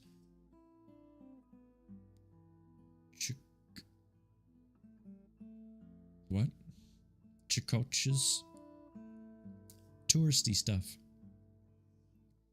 To daily sundries, made their way up and down the streets, hawking their wares, calling out to people as they passed. At the same time, musicians and dancers busked on street corners, filling the night with a chaotic, electronically distorted soundtrack of life. Jason recognized a few of the vendors and nodded, greeting as they passed, the mobile shopkeepers returning the greeting with a nod or a doffed hat, twisting their finger and thumb into a signaled smile. The vendors hurried on their way, intent on making as much as they could in the limited hours that they had in the city center before having to return to the gaps. Jason found it ironic and sad. Gappers were generally not allowed in the city center during daylight hours, but once night fell, they were unofficially welcomed by the Bugari. He had heard something about culture and the heartbeat of the city in a media feed, but Jason knew better. It was a safe version of poverty tourism that let the well-to-do of the city, with their expensive clothing and transparent face mask cyclers, feel like they were living dangerously while staying perfectly safe. It also gave them access to some harder-to-find items that the Gappers would bring. Anything from knockoff handbags and fake IDs to drugs to every conceivable flavor. Were any of those bodies people that were just trying to make a living? Any way they could? Jason knew from experience that the players he came into contact with that were in the game weren't simple caricatures, that the morality of their decisions weren't black and white. Extreme poverty meant people would find any way to get by, and sometimes those methods would get extreme. They were undoubtedly bad people, like the one dealer he had busted who had been essentially holding an entire apartment building hostage as meat shields, so that rival crews and even the police would think twice before going in guns blazing. Jason had felt a particular satisfaction slapping cuffs on that one. Or the chemist known as the pharmacist. He had spent 3 months tracking who had been formulating a more addictive version of just about every drug imaginable to create a greater demand. In the process, he had left a trail of John and Jane Does that OD'd on his concoctions. When Jason busted him, the pharmacist hadn't known a bit of remorse. He even seemed a little impressed with himself. Another one Jason was happy to put away. But then, there were the kids that were acting as gophers for the corner kids, running the individual ampules of splice or tiny baggies of heroin from the stash to the customers, or some of the corner kids who were running the crews, or even the stick-up boys who routinely robbed dealers. Most of them were just trying to make a few bucks when no one else would hire them, either because they were too young or didn't have the skills, or didn't want to work the grueling hours for minimal pay that violated child labor laws left and right. It didn't make it right, and Jason would still do his job, but he at least knew there was a difference between who someone was and what they did, especially when literal survival was on the line. The thought returned to him. Who were the people in that pile of bodies? Did he know them? Were they working in that stash house because they were just looking for a way to put money on the table? Or were they more like the pharmacist, callously trying to build a better mousetrap to ensure more people into the cycle of the drug abuse and addiction? "You're doing it again," Amira said, bringing Jason out of his thoughts and back to reality. "That thing where you get that crinkle between your eyebrows?" "Am I?" Jason said. "Sorry, it's been a long day." Amira looked ahead. "I know you're not all in on the idea of taking some time off," she started, and she paused to gauge Jason's response. He kept his face as neutral as possible and nodded for her to continue. "But I think it would be a good thing. You've been carrying a lot more on your shoulders lately, and it's starting to show." She rubbed his arm. "Even you need a break. Maybe it's time to start looking for something else to do?" Jason took a deep breath and let her words marinate. "Yeah," he finally said. "I know. Soon, I promise." Amira opened her mouth, but Jason interrupted her.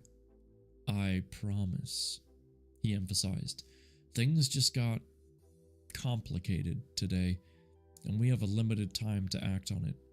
But the task force is wrapping up, and as soon as it does, we'll have a serious talk about it." Amira patted his arm.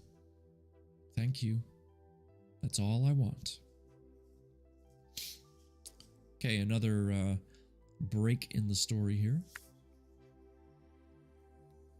Jason awoke to his phone ringing and a hangover. He blindly fumbled on his nightstand until his fingers found the phone and sat up in his bed. The space next to him was empty, and he smelled coffee brewing. He squinted through the lingering sleep to see who was waking him up. The caller ID read Leo LaCroix. "Good morning, Super Cop," Leo's baritone said when the call connected. Good morning, Super Genius Doctor Guy," Jason replied, his voice hoarse from the sleep and mezcal. "Sounds like you had a good time last night," Leo said, and Jason could hear the smile in his voice.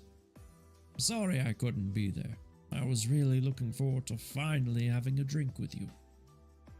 "No worries," Jason said, and swung his feet out of the bed and onto the floor. "I think I did enough drinking for the both of us." "What was your poison?" "Mezcal," Jason said, and squeezed his eyes shut to block out the light that set his head to pounding. "I'm sending you something that will help with that," Leo said. Jason's phone pulsed and he looked at the message. "A Bloody Mary recipe?" "Everything you need, nothing you don't," Leo said. "Hydration, electrolytes, B complex, vitamins, and some spice to dilate the blood vessels in your head. And that capsaicin at the hot sauce is also an anti-inflammatory." Jason chuckled. "Well, you're the doctor." "So, hangover aside, how are you, my friend? I feel like I haven't spoken to you in months." The thought of a Bloody Mary gave way to the memory of a bloody crime scene. "Rough, man. It's been rough."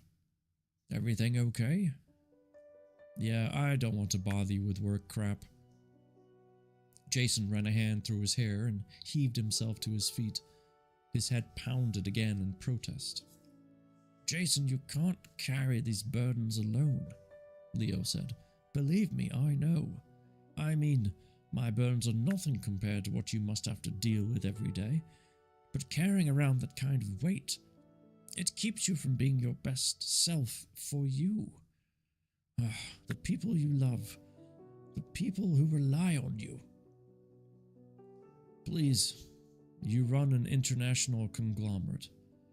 I'm just a cop. Hey, madam. Howdy. You'll be happy to know I'm live on Twitch, Kick, and YouTube, thanks to you. I appreciate it. My biggest issues live on spreadsheets. Yours are in the real world. Don't ever doubt the impact that you have on the people around you. Jason sighed.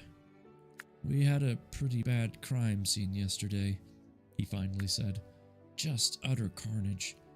Like nothing I've ever seen before. I'm having a real hard time shaking the image. Hence the drinking last night?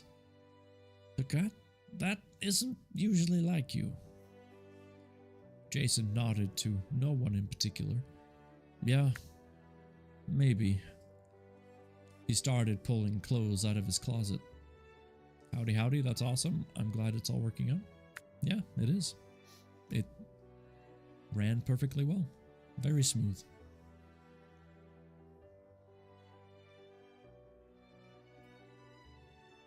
That and Swan dumped the homicide on my ledger. On top of the anti-splice task force. Yep. He heard Leo sigh. From what you've told me, that seems to be her MO, right? She's had it in for you since you were given the task force. I think she may get what she wants, Jason replied. There's not a lot I can do. Leo tisked. You can't accept that. You're better than that. I'm just a guy working a job, Jason said. She's got way more pull than I do, and she's not saddled from being the... wait, what? And she's not saddled with being from the gaps. She gets to make the rules. The woman was born on the third base and thinks she's a triple, Leo said. People like that think they are owed something, and yes, they have advantages, but they also don't know anything about sacrifice. That's your advantage. Leo paused. If I've learned anything, If I've learned anything about you over the years, Jason, is that you're a good fighter. Literally and figuratively. It's how you got yourself out of the gaps. It's how you rose as high as you did as a professional fighter. It's how you've done as well as you have as a police officer. Did I ever tell you why my fight career ended? Jason asked. I only know the story as I read it online, Leo said. I don't think we ever spoke about it, however. Is there more to it than a simple injury? Yeah, Jason said. So everyone knows Derek Belford and I were scheduled to fight. I was undefeated at that point. I think he had maybe 2 wins, 5 or 6 losses. This was an exhibition fight for the IPFC. If I won and put out a good enough show, the possibility was there that they would offer me a contract. You were finally going to make it to the show, Leo said. How did Derek get into that fight with that record? I'm not a huge fan of combat sports, but it doesn't sound like he was very good. He wasn't, Jason said. But Mommy and Daddy had money, and as you know, money gets you many things. I think they sponsored another event and used that as leverage to get him in. But anyway, yeah, this was supposed to be the big break I had been working for. A way out of the gaps. A way to secure Amira and my finances for the future. And then Derek cheated, Leo said. Derek cheated, Jason echoed. But more than that, He had already had gene treatments when he was younger. He was already strong and fast, even if he wasn't a good fighter. And I'd fought with people on Splice before. It sucked, but I still handled myself. Whatever Belford was on that night, I don't think I've ever been hit that hard. If I remember, it was a new designer version of the drug, Leo said. Everyone has tried to replicate the Recombinix formula I developed for years. Legitimate gene therapy is a booming market, but nothing works as well as my formula. All of the different versions of Splice are just failed attempts, and I can't seem to do anything about them, no matter how much I try to shut things down from my end. Well, it keeps me employed, Jason said with a laugh. But anyway, he wins the fight by tearing all of the ligaments in my knee. That would end just about anyone's career, Leo said. Yeah, but here's the thing. I healed up just fine. No lingering weakness or anything. I could have been cleared to fight within a year. But then why didn't you? Leo asked, his voice dripping with curiosity. Because the rules were stacked against me, Jason replied. We found out that the Belford had popped on a drug test weeks before the fight, and the IPFC knew about it. They put the fight on anyway, knowing he was juiced up to the gills. And afterward, there weren't any consequences for him. If any other fighter had been doing Splice and injured someone that badly in a fight, they would never have gotten a fighting license again. But the IPFC signed him to a 5-fight contract, all because his parents had money to make it go away. There was a long pause on Leo's end. So, you walked away. Jason couldn't tell if his friend was disappointed or not. I walked away.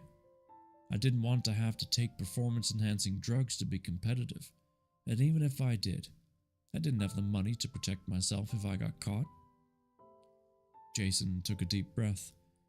I was screwed either way, so I decided not to play the game. I filed the negligence suit, got paid, and gave up on that dream. The lesson you took from that was that the rules aren't fair, so why play? Leo asked. Yeah. Jason could almost hear Leo shaking his head. I come to a different conclusion from that story. Remember what I said about sacrifice.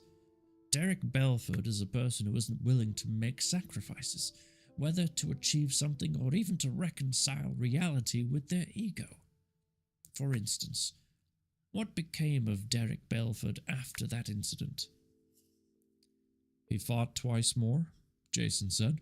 Lost both fights in the first round. Got his ass kicked. IPFC cut him, canceled the contract. Parents made more donations. Eventually got him the job on a career track. He's actually on the task force. He heard Leo chuckle.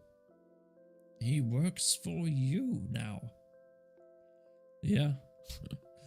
Yeah, he does. You see, you're a fighter, through and through, and you've earned everything you have. That's worth more than being handed anything in this life. And you're willing to make the sacrifices necessary to achieve what you want. Maybe, Jason said. He's likely to be promoted ahead of me soon, especially the way Swan is constantly gunning for me. And this isn't the kind of fight where I can punch back, literally or figuratively. Why not? Because there are consequences, Jason said. It's not like I can lodge a complaint or hope to get by on my merits. Swan's basically aristocracy. Same with Belford. And Bogari play by a different set of rules, or at least the rules don't apply to them the same way. I found that once you've accepted the reality of the situation, what the facts on the ground are, so to speak, that if the rules get in the way, you simply need to ignore them and make your own. Leo chuckled. But then, I'm also very rich. Or wait, that is Leo. But I'm also very rich, and I sometimes forget that not everyone has that luxury. Completely didn't see who was talking there. Here's hoping that someone can change that one day, Jason said. The rules thing, not you being rich. Leo laughed. Indeed, I quite enjoy it. Well, I should let you go. I'm sure you have to get to work. Yeah, probably, Jason said. He remembered his case with Tommy DeLuca. Hey, before you go, quick question. We had a guy yesterday that was hepped up on some new strain of splice. Dude ran outside with no protection, no mask for close to 10 minutes before he started showing any signs of burning or anything. That's quite the adventure, Leo said. Any idea what could cause that? I've seen people on splice be outside and act like they didn't feel anything while their skin blistered up, but never where they didn't have a physical reaction. There was a pause from Leo. Theoretically, it could be possible, he finally said. Biologically, we are supposed to be able to go outside and withstand a certain amount of ultraviolet radiation and impurities in the air. It wasn't so long ago, maybe 2 or 3 generations, that people just went outside. I suppose teaching the body to adapt to the current environment would be possible, theoretically. Jason said. This is a new kind of splice, then. Without more data points, I couldn't say, Leo said. But keep me in the loop, and I'll let you know if I come across any research from my competitors. As I said, gene therapy is an attractive field. Plenty of people are playing in the market. Thanks. I appreciate it, Jason said. And thanks for listening. Again. It's what friends are for, Leo replied. And Jason could hear that his smile was back. Being rich has many advantages, but friendship isn't one of them. I truly treasure yours. Be safe, Jason. The call disconnected. Jason wiped a layer of hangover sweat that had collected on his forehead and decided that a hot shower was exactly what he needed. That, and a Bloody Mary. Boom, look at that, 9 o'clock on the dot. Did I say we had enough time, or did I say we had enough time? Nailed it. This Leo guy sounds like quite a character. I don't know why I gave him that voice, but I did. Considering I gave his wife a similar voice, I guess it only makes sense, right? Oh, but I tell you what though, my throat has had it for today. It's probably a good thing that those episodes I was recording are done because my throat is getting scratchy.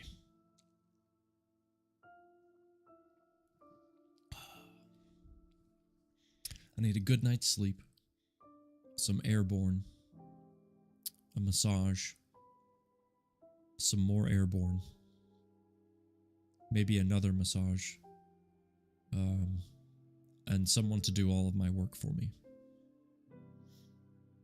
That would be good.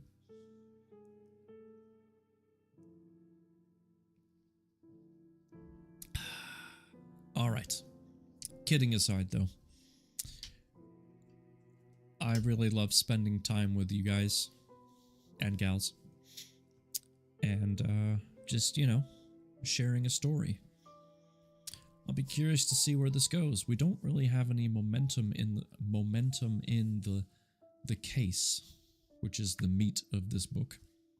So I'll be curious to see if the next chapter actually, you know, continues on with that.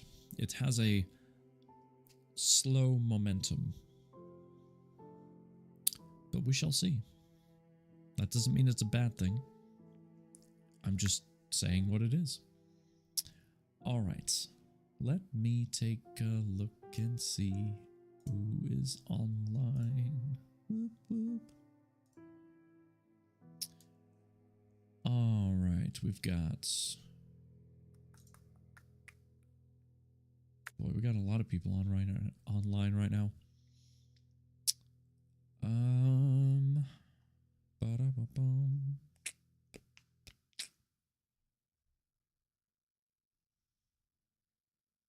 You know, there's a person we haven't raided in a very, very long time, and they are a huge book reader. I swear they read like 50 books a week. It's ridiculous. They're not reading a book tonight. She's playing a game. But we never really get the opportunity to raid this person. So, if you'll stick around with me, let's go say hi to Moog. Moog. She'll be surprised. Thank you again for hanging out. Thank you for listening to my scratchy voice read a story. On a serious note, I hope you're able to fight off the illness. Thank you.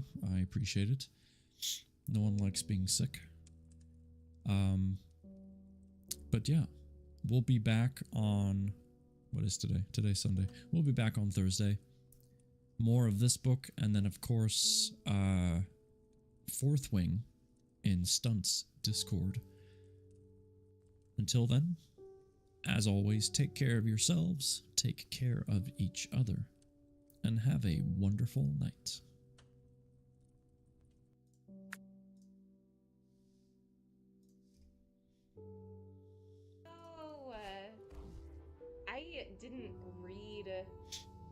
I didn't read them consistently. Not like other girls.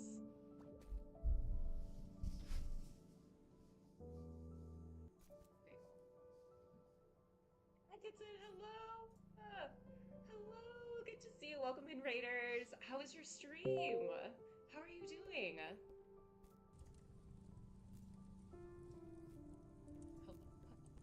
Welcome in, Raiders. My name is Moog.